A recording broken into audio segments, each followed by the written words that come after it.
आमच्या लाडक्या बहिणींना स्वतःच्या पायावर उभं करायचं आहे. कारण एकनाथ शिंदेने गरिबी पाहिली आहे, माझ्या आईची पत्नीची तकमक पाहिली आहे, काटकसर पाहिली आहे, महिना कसा चालवायचा पाहिलाय आणि त्यातूनच लाडक्या बहीण योजनेचा जन्म झाला. आणि म्हणून लाडकी बहीण योजना एक अशी गेम चेंजर योजना आहे की अनेक सक्सेस स्टोरीज आहेत. अनेक माझ्या लाडक्या बहिणी एकत्र येऊन छोटा मोठा व्यवसाय करू लागल्या, प्रपंचाला आधार देऊ लागल्या. या ठिकाणी स्वतःच्या सहीने स्वतःचे पैसे काढण्याचा अधिकार तुम्हाला मिळवून दिलेला आहे.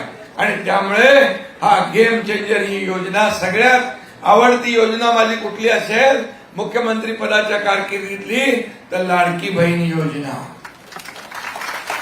त्यामुळे यावेळचं गणित वेगळं आहे. या लाडक्या बहिणी पूर्णपणे आपल्या बाजूने उभ्या राहिल्याशिवाय राहणार नाही.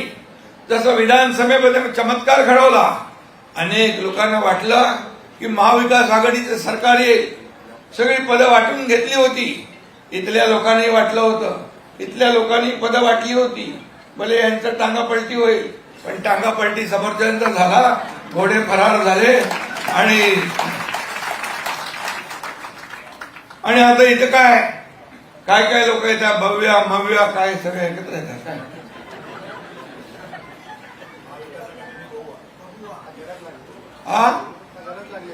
नाही, म्हणून मी आपल्याला सांगतो, नगरपालिकेमध्ये कोणीच दिसत नव्हतं, विरोधकच नव्हते, महाविकास आघाडीच दिसली नाही, आम्हीच फिरत होतो सगळीकडे. आणि मग त्यावेळेस त्यांनी तर पराभव स्वीकार केलेला. या महाराष्ट्रामध्ये कुठेही प्रचाराला नाही, कार्यकर्ते वाऱ्यावर सोडून दिले होते, कार्यकर्त्यांच्या मागे कोणी नाही. आणि म्हणून इकडे एकनाथ शिंदे ज्या ज्या ठिकाणी गेला तिथं पाहिलं, तिथले कार्यकर्ते भेटले मला, आपल्या लोकांना भेटले. अरे बोले, प्रत्येक गावागावात नगर परिषदेमध्ये शिंदे साहेब येत आहेत, परंतु आमचे नेते कोणी दिसत नाही, आम्हाला राम भरोसे सोडून दिले. राम भरोसे म्हणजे राम भरोसे. आणि त्यामुळे एकनाथ शिंदे हा कार्यकर्ता म्हणून काम केलंय, कालही मुख्यमंत्री होता तेव्हाही कार्यकर्ता म्हणून काम केलंय, आजही कार्यकर्ता म्हणून काम करतोय, उद्याही कार्यकर्ता म्हणूनच काम करणार. आणि मग शिवसेना हा आपला बाळासाहेबांच्या विचारांचा पक्ष आहे, आनंद दिघे साहेबांच्या विचारांचा पक्ष आहे, हा खऱ्या अर्थाने कार्यकर्त्यांचा पक्ष आहे, कार्यकर्त्यांचा सन्मान वाढवणारा पक्ष आहे. या पक्षात जो काम करेल तो पुढे जाईल. तर कोणी मालक नाही, कोणी नोकर नाही. आपल्याला नोकर समजणारे लोक, त्यांना लोकांनी त्यांची जागा दाखवलेली आहे. आणि म्हणून बाळासाहेब सहकार्यांना सवंगडी समजायचे. आताचे लोक सहकार्यांना घरगडी समजतात, नोकर समजतात, गुलाम समजतात. गेला जमाना.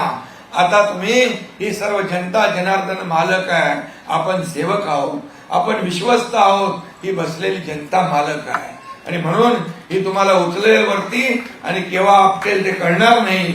आणि म्हणून उगाच आपल्या ह्याच्यामध्ये कुणी राहू नये. आणि म्हणूनच मी आपल्याला एवढंच सांगेन, आपल्याला विकासाचा अजेंडा घेऊन पुढे जायचं आहे. आणि 25-26ला 10 कोटी रुपये.